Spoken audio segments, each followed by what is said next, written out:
Hello, hello, hello. Good morning. Welcome to Designing Healthy Environments.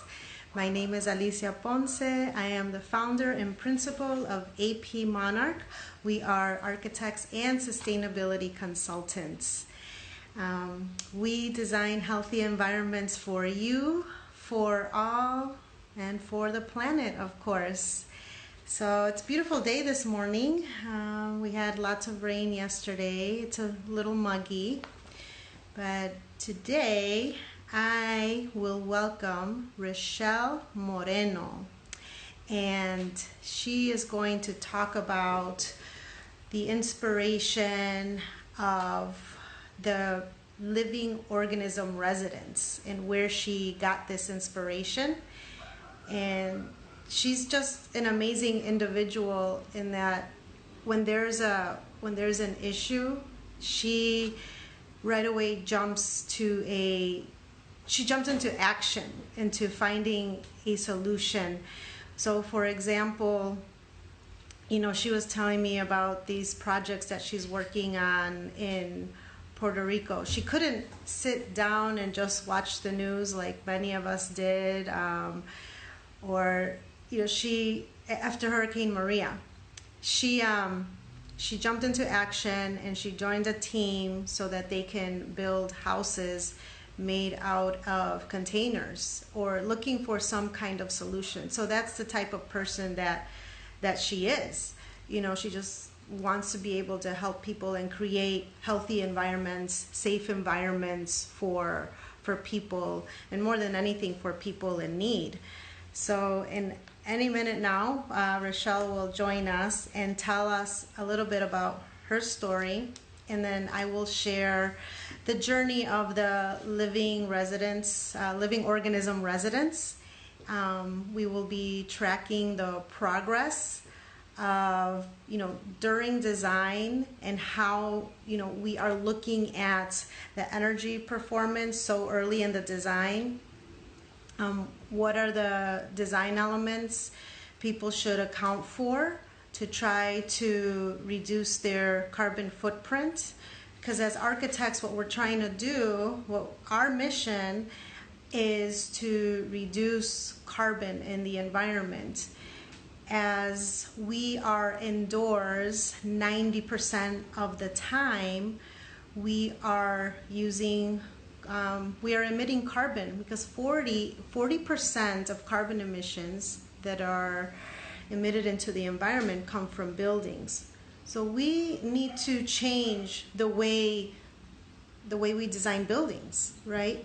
And I've said time and time again that we have the tools and the resources at hand to be able to do that.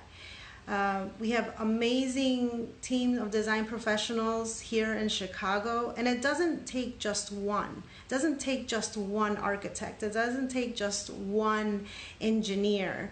Now it's a collective of experts who come together and collaborate, and it's about innovation. So that's what we're doing here as well. We're talking to a number of experts when it comes to energy modeling as well. And we also are working with an architect. We are collaborating with an architect. His name is Juan Montoya, and he is in Colombia.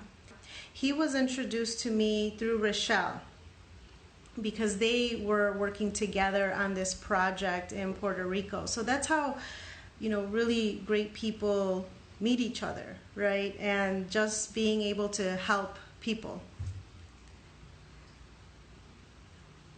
Hello, Studio Chata. Hello, I Ponce Isela. We're waiting for Rochelle. I hope she's not having any technical difficulties. Sometimes that happens.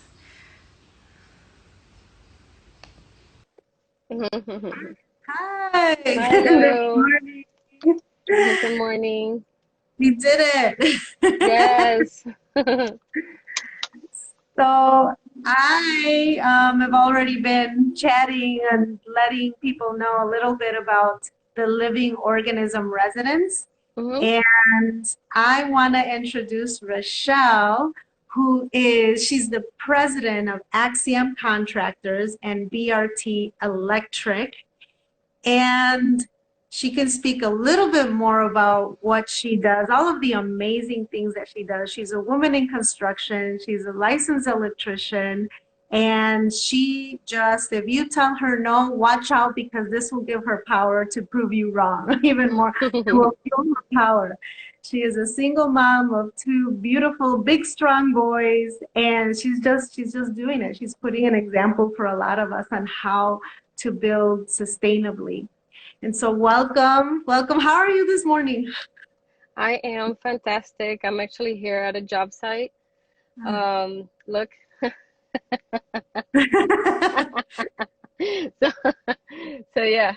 Speaking of women in construction, um, but yeah, I think that when I've always liked to be in the construction areas, my favorite playground was in gravel and where the blocks were at on my grandmother's house. So I guess it was something that I've always had. I fought it for a little bit because there's not a woman's environment, but I decided to go for what I liked, and so far I feel very fulfilled. Um, I like you were saying, I'm not licensed electrician, but I'm taking the exam. I own an electrical company Mhm. and the company is licensed, but I will be taking the test for the supervising electrician November 4th.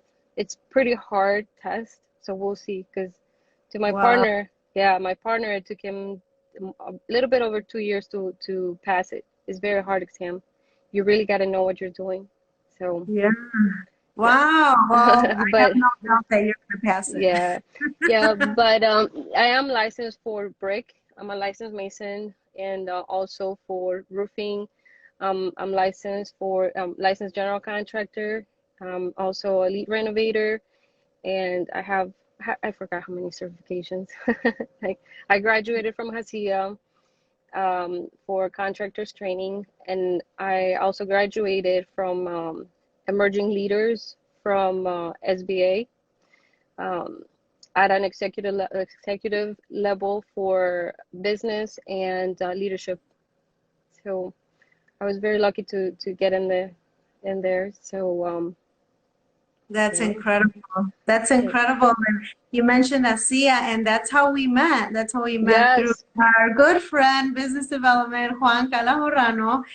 Usually he joins in at this time. We'll see if he joins in later, but he made sure that we connected because we were both speaking. You know, he knows us as building sustainably, right? Responsible. And Yes. you were doing at the time. PV panels, photovoltaic panels. You were interested in that Yes. construction. And we went to the tour of the green home. And that's how we met. And Yes. for me, I thought we hit it off like right away. I'm like, Mhm. wow, somebody like me in construction and Yes. building. There aren't too many women. So when I see another one, I'm like, yes, I'm not the only one. Yeah. But And then we're both on the sustainability committee at yes, ASEA. yes, sustainability is something that it isn't being thought or explained the way that it should have, unless you really take the time to go and learn about it. Like you, I've learned a lot from you. Like biomimicry is amazing. It's amazing. I'm very glad that I got to meet with you and talk to you and learn more from you. And I know we had that meeting, y de ahí te robé, I took you from us. I'm like, okay, now Yeah, you're coming. you Remember? Mm-hmm. You sure did because so we're here to talk about the living organism residence, which Mm-hmm. is a project that you thought about. And I'll tell you, Rochelle, and for those that don't know, like I stopped doing residential architecture and really focused more on workplace and education. And But you, yes, you did. You lassoed me in by your Yeah. ideas and your inspiration to do this type of home. Yeah, I And know. and You I said, told me you're okay, like, I don't do residential. That's the first thing you said. You're like, I don't deal with residential, but I have a few other friend architects that can deal with it. yeah, that's my line. I do refer, Mhm. residential architects to people, Yeah. but you are very specific on your goals, on Mhm. sustainability, on energy Yes. performance, on renewable energy, on reuse of water. And so you were speaking my language, and Yeah. I said, of course, how could I say no? But I want people listening in on for you to explain like where you got your inspiration of this living organism house. Well, I think that the right word for this type of housing would be dignidad, like dignity. I feel that in Spanish it says it explains more. I feel it more in a way because even if somebody doesn't have the budget or they can't afford an expensive big house, they should still have a home that is safe for them. And after learning about silica, after learning about how the houses are built and how everything affects people, and the fact that people don't know about the dangers, and because it's not something you see right away. This is something that takes years. And if people are making an investment in properties that they work 30 years for those houses and they don't even get something, or they're gonna get a house that is going to make them sick, I don't want that. I feel that everything is evolving. Everything, food is evolving. Now you see organic food. um, Cell phones, technology, everything is evolving.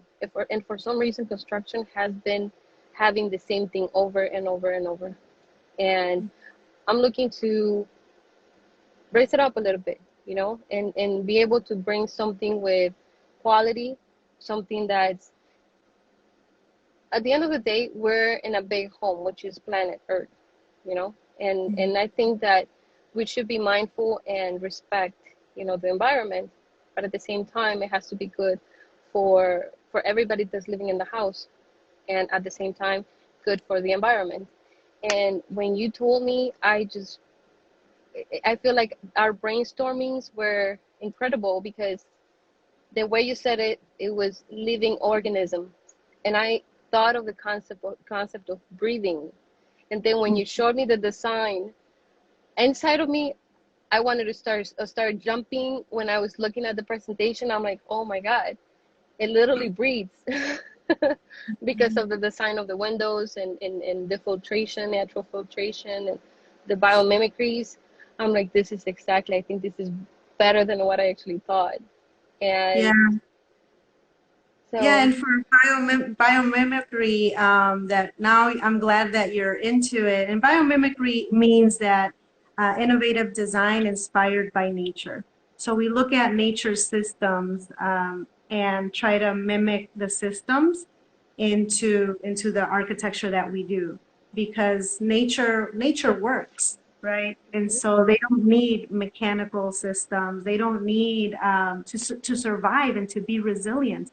And so that this is the example that we're looking at, not only biomimicry, but we're also looking at, other features or other industry certification leaders out there to model this prototype, this house, right? So we're looking at passive house. Passive house looks at, the energy efficiency of the mhm, house and lessening the burden on, on the so you're not depending on mechanical systems, right. right? You need an airtight house, very comfortable. And the way I describe it, a residence or any space that you step into should Mhm. feel like you're walking into a loved one's arms, right? You feel safe, you feel Safe. comfortable, you feel at home, right? You Home. shouldn't have to to be, hug somebody and look behind your back, right? You feel just where you need to be. So Right. we're looking at several different strategies and elements and incorporate into this design. And so I thank you for this opportunity, like this research opportunity, because I'm a research geek on all this stuff. Yes. And we were brainstorming. We can't forget our friend, our architect in Yeah, Colombia, Juan Juan Montoya. Montoya. And please talk about Juan Montoya, because the three of us were talking, Hmm. and we came up, and it's something that he said. He's like, "Es como un organismo. It's an organism." And I said, "Yes, a living organism. That Yes. one of a house that adapts and expands, and that is able to filter air and is able to just be resilient in its environment." So I have to say hello to Pilotina Oficial. I love that. Your space should feel like you are walking into someone's arms. Yes, I mean, shouldn't it, right? After a long day of work or activities. Young Light Queen of Green is here. She says yes, yes. And she also chimed in saying, she is saying good envelope and good airflow. Yes, definitely. So you want to feel safe and healthy. And okay, I cut you off. You were going to talk about our friend Juan. Yeah. So I met Juan years back.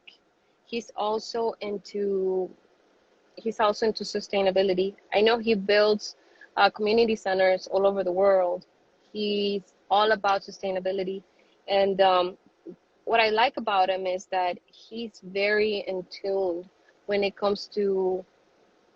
I I actually learned this from the CEO from Whole Foods, and I asked him how how do you sell your products, because obviously Whole Foods is more expensive. I said, how did you manage to take your company to this level, knowing that you're selling more expensive products? And he said, well, Rochelle, at the end of the day, you have to realize that you were working with souls. You're working with people. And you got to make a decision on whether you want to give them crap or you want to give them value. And that stuck with me. And I said, you know what? I want to give them value. And when I met Juan, he was about the same thing.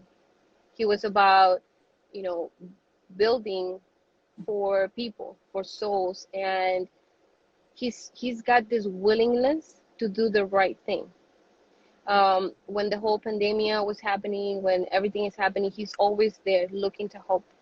And I know that he's going to put that into this type of houses because he actually thinks of people, and that's important.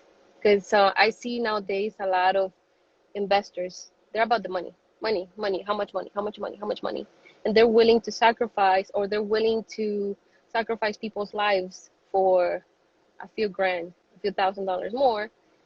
And I don't feel that that's necessary. I think you can build a good product with quality and good value that's gonna keep the environment and the people inside of the house safe.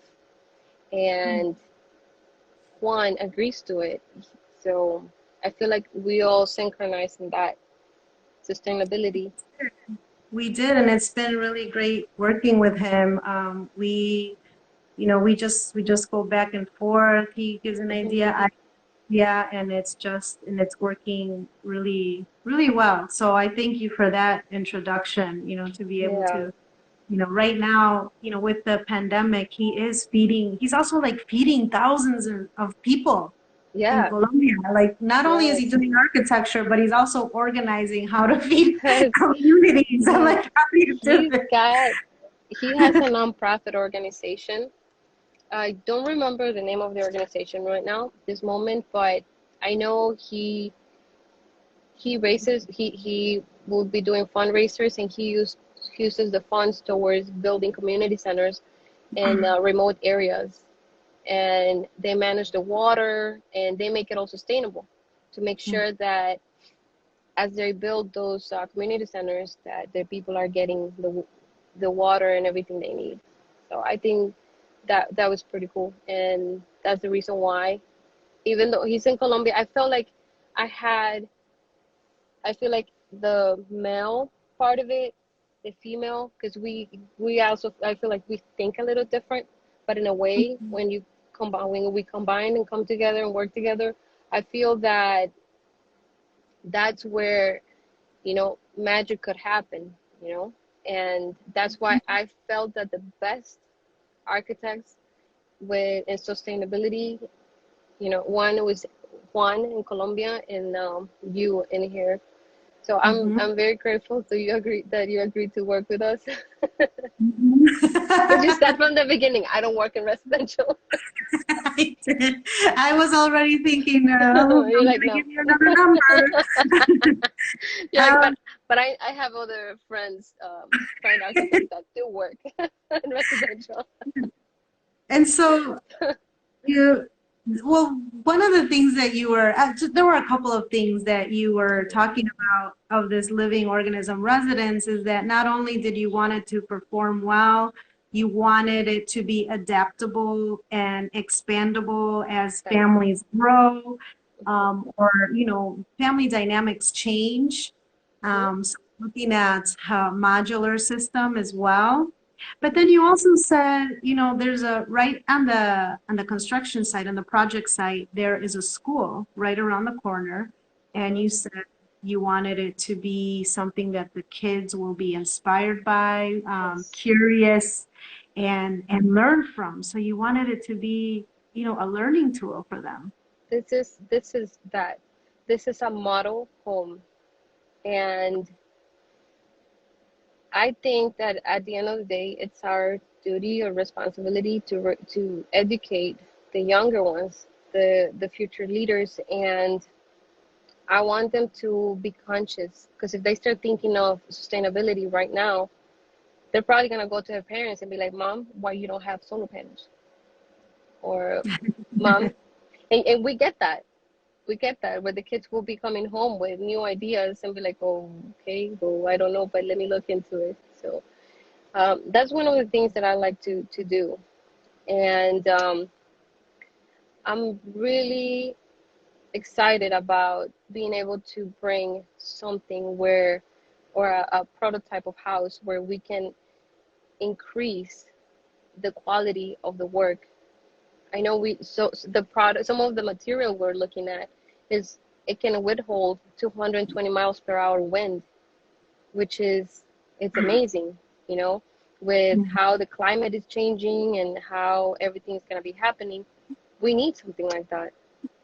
We want to be able to the house to be resilient, and like I said, these are things that we can start teaching the younger kids. And And the so, best part of it is that you're going to test it out.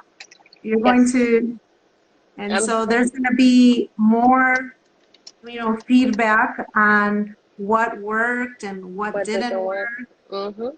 and so we can improve upon it. And that's, I don't usually get this type of the feedback. So Mm-hmm. it's an ongoing research experiment that Yes. we'll learn from. If Mm-hmm. I can't live in it, why would I offer this product to somebody else? Mm-hmm. If I can't make that my home, why would I offer or give this home to somebody else? I want to make sure it works, and then if it works, and and we're gonna do the adjustments there. Okay, this is working, this is not working, and from there we're gonna evolve into bigger things. To me, it is important for the house to be expandable because things change.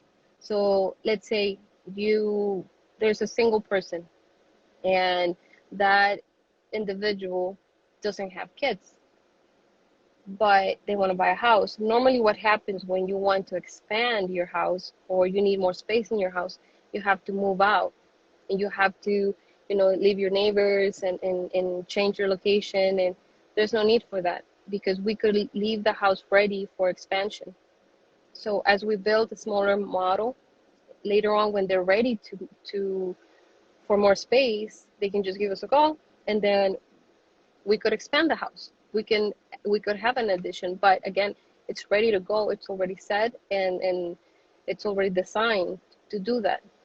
Mm-hmm. Plus, we're adding other features which other houses don't have, which is a lot of people laugh about this, but I I know I think I had to like make it like, Alicia, we're missing the urinals for the gentlemen. You know, I feel like men have been pushed away a little bit in the houses, and that's one of the things I want to bring up and have urinals in the houses, so they don't have to be like peeing all over the toilet or anything. That gives them that feeling of belonging to the house. You see a lot of men going out there and leaving the house because they don't feel like they belong in the house. The house is owned by the woman. So I want to be able to create a space where it works for everybody, not just for women. Women, Mm-hmm. you know, their kitchen and the areas where big closets, like walk-in closets, so we can put everything that we need. Also, one of the features I want to add is like man cave, like You're that. getting somebody said De La Cruz and brilliant idea and young light Queen of Green. That's good. It uses less water. You know, urinals use Yes, less water. yeah, and Um, we're talking about making it without water. Like I know you were saying something about that. I'm not sure if that's something we're gonna be able to add it because of the codes, but mhm. we did look into that. So Yeah, so it's definitely been a lot of fun, especially when you start talking about the psychology behind it and yes. why we need certain spaces or certain design elements and how Mm-hmm. that helps an individual, especially in a pandemic as we're going through right now, where we are sheltered in place and we have this corner, we have that corner, and right now we had to quickly adapt our homes so Mm-hmm. that every aspect of our life is under one roof and we're Yes. spending time together like we never have. And so this is part of why you were looking at the living organism residence, why you want to build it. Yes. Well, I want to create the space has to be for both men and women. I recently took a training on what men need and men's needs into a house, because I want to make sure that it's also psychological, the psychological part of it, of owning a home or having a space for yourself. And what I've realized is that men, okay, I'm going to tell you the whole story on how men at the end of the day lose that cognitive attention. So they're kind of like, you know, they go to work and they're focused. But they go from being James Bond to being Homer Simpson because they can't focus, because they need that to recharge the cognitive attention, which is recharged with, back in the days in like the caveman, um, they used to recharge it by looking at the fire, fogatear. So when they would look at it and they would recharge that cognitive attention. There's also another description for that, which is the nothing box, which means we have a whole bunch of boxes with memories and everything. Like if I tell you something, you can probably pull all the files at the same time on your memories. Men can only pull one out at a time, which is cool because they're very forgiving. Like if we remember something, we remember every single time. They don't. They remember one time, and that's cool. We're okay with that, right? But at the same time, when it comes to them recharging their minds, they need that space to recharge. And I want to be able to create a space for that, because there has to be a balance between like couples and also women.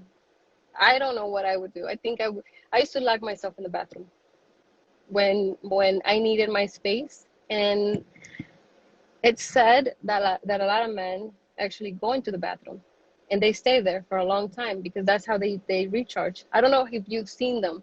A lot of them will sit in front of the TV and they'll just be switching through channels, but they're not really looking at anything. Or they'll watch the same program without remembering what happened. That's because they're not there. They're recharging. And that And now that could it's have the phones. It's the phones. We is all the do this, phones, right? right?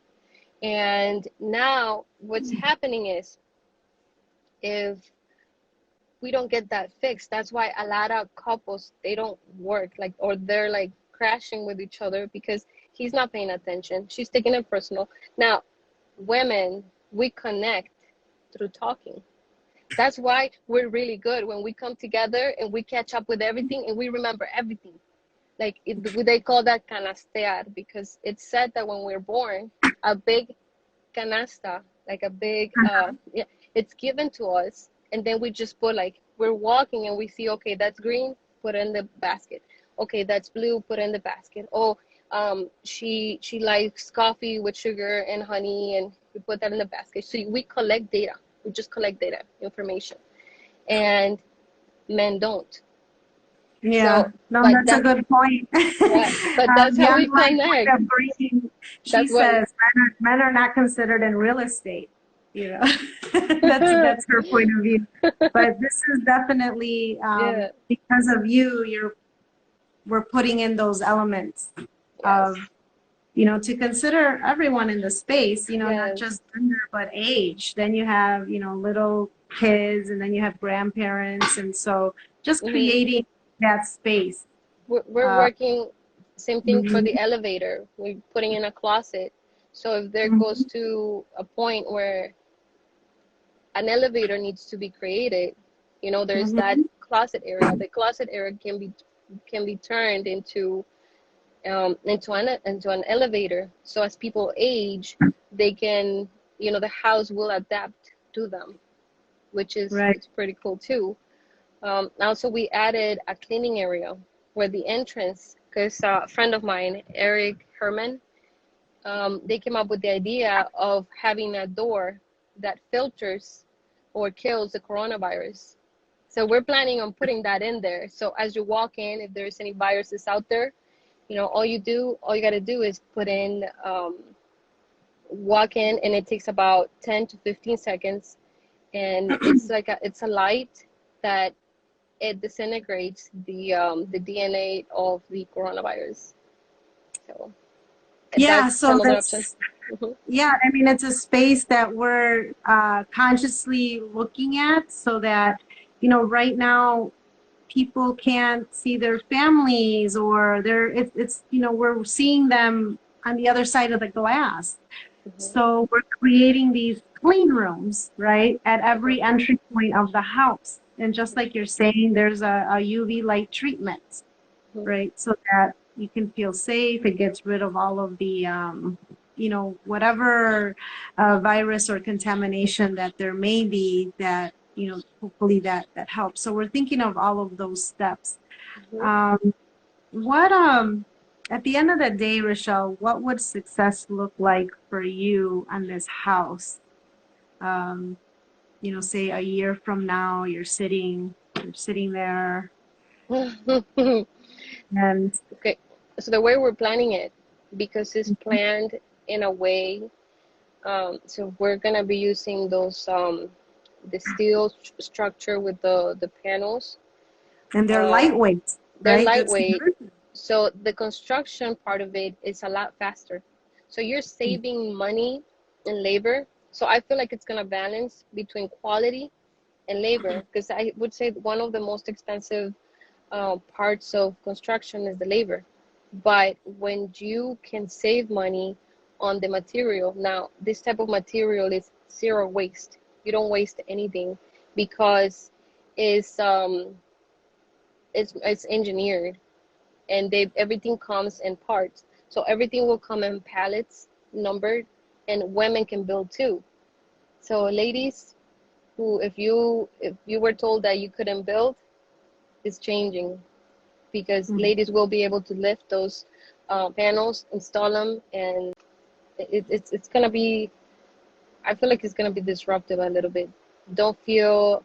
I feel like women will be able to be there building, and we're pretty good at putting things together. So don't be surprised. Yes, yes. I want to mention so in the month of July, I'm going to have three wonderful speakers.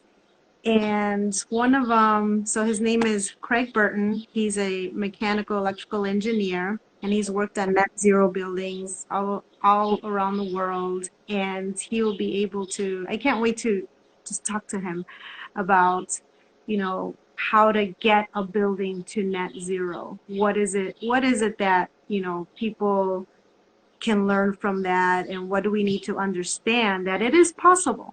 It is. Um, and then the next person after that is Marty Brennan, and he will talk to us about lighting and the power of lighting and how it affects our moods and from day to night, the quality of light, natural light. And so he does tons of studies on how this affects us psychologically, how it affects us, the environment. And so we'll learn about the quality of light and how it affects our circadian rhythms, right? Because we have something inside our mind, that's that triggers us to be awake, that blue light from the phone, for example, or that yellow light that, calms us down. And then we have Tom Bassett Dilly, and he is an architect who does do a lot of residential, mostly, and he focuses on passive house. And he is going to talk to us about, those types of design strategies. Mhm. And so it's gonna be so informative and so much fun. And not only are they good at what they do, they're fun. They're fun to talk to. So, so I'm excited to have them on. If anybody out there has a suggestion, somebody they want to You listen should to, interview William Levy or somebody like that, you know. I'm joking. that's another channel. Um, yeah, but this is really great. Thank Yes, you, Rochelle, for just joining us and talking about the living living art and organism residents. And if there are other projects that you want to talk about, I know you're also featured on Negocios Now for Latino business. So yes, congratulations in thank that. you. So you are like a woman in construction is in a woman in the building industry has its share of hurdles to clear sometimes, Mm. but we do it. So and in construction, it's yet another level of challenges and just the experiences that we go through that men don't have to, right? You said it in the Right. beginning. You might have been discouraged to say no, that's not for It a was woman, but you're it was doing hard. it. It was hard in the Yes. beginning, and Hmm. I had to be at the same level. Like I had to go and climb on the roof like the rest of the guys. I mean, I'm a licensed, roofer, so I gotta make sure I can climb in the roofs, that I can go and look at, because some of the guys, it was funny because there was this one time that I asked them, so is the roof done? And they said, yeah. I said, okay, please hold the ladder. I'll be right back. And I went and I switched my high heels for boots. And I took off my blazer and I put on my sweater, my, like little blazer, little jacket. And then I said, hey, please hold the ladder like this. And they're looking at each other like she's really gonna climb the roof. And so I did. So when I got in there, I told them, well, where's the ice and water shield? They're like, oh, it doesn't need it. It doesn't need it. And I'm like, yes, it does. So take it off and then put it in. So yes. And this is the kind of things that I run into. Like I walk in and they're like, oh, look at this little girl. Oh, she's so little, so cute. But Hmm. it's not. It took me a lot. It took me a Yeah, I lot. mean that's just one of the challenges, but it's true. I get Yeah. that too. It's like, oh, she's so young. What does she know? Or, Hmm. it's so cute, right? Yeah. I had a little girl, like, it was a teenager. She asked me, how do you work with men? And I feel that I stopped.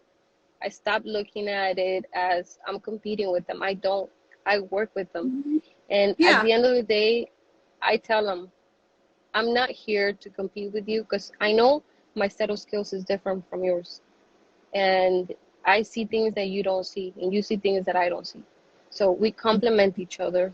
I have a great partner. I have great partners too that I work with, and it's not a competition, it's a team. When I work with other contractors, subcontractors, we become a team, and I make sure that they know that it's like a big family, like you get together with the cousins from like the other tia, and that's kind of how I feel. We're all one Mm-hmm. big family, and I encourage people. I encourage a lot of the guys to start their companies. I don't hold people down. If they're when they're ready to start their own companies, I support them, because that I had people help me, support me, and help me grow. So I do the same with other people. And that's the way it should be. It shouldn't be where you're holding people down. You should be lifting them up, right? Right. And I see there's one of the guys in my company. He wants to start a company, and he's got my support. I Uh-huh. if I get some other jobs that I know he can handle and stuff like that, I'll pass him those jobs.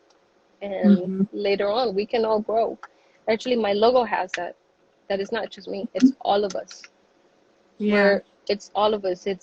I'm not just like, oh, look at this girl. At the end of the day, it's a whole team, and Right. and it's hard work. It's really hard work. Mm-hmm. When I see those guys climbing on the roof and being there under the sun, putting in, their back and putting in those shingles, it's hard work. Or imagine lifting those bricks or blocks, which right now that's what they're doing. You know? You're gonna show us? Yes, look at that. They're over there. Yeah. So Yeah. It's hard work, and it's all, yeah, at the end of the day, it should be a team, because then you get that quality product. You get that quality product that performs well, that people are happy with in the end. You yes, can tell a good team from a bad team, a connected team from yes. one that's not. So, The way I see mhm, construction to me is art. It's art. And what I tell them is, this house is gonna be here for hundreds of years. So what you put in here, it's gonna stay here. And this is an extension of who you are, because you're making this, you're creating this. Not just you, but everybody. So I said, take pride on what you do. It's not just construction. This is art. You're creating people's homes. You're building, and that's huge. So mhm, I tell them to take pride on what they do. So yes, as I do in the work that I do.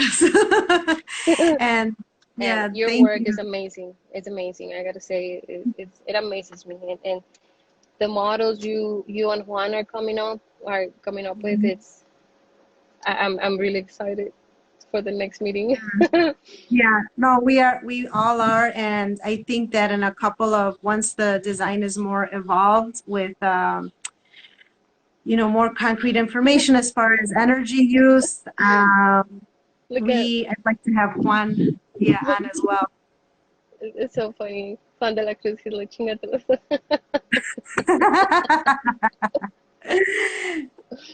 Yeah, Female yeah, and then pioneers. yeah, we have Female Pioneers by LS Virtual Assistant. So thank you so much for joining us.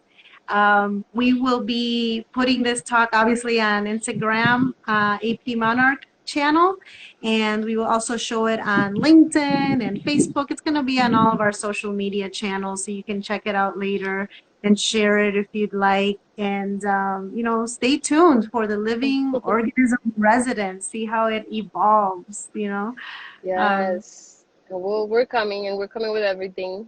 We're putting a lot of effort into it. There's a lot of creativity and research, and a lot of you know professionals putting in their input.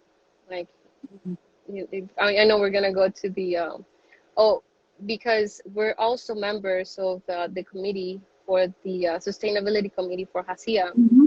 which is supports sustainability in Chicago, and we're coming up with some great things too. So Yeah, yeah, and I we need got to more have coming. some of the committee members on this channel as well, so we can talk about what they do and how they contribute to designing healthy environments. Yes.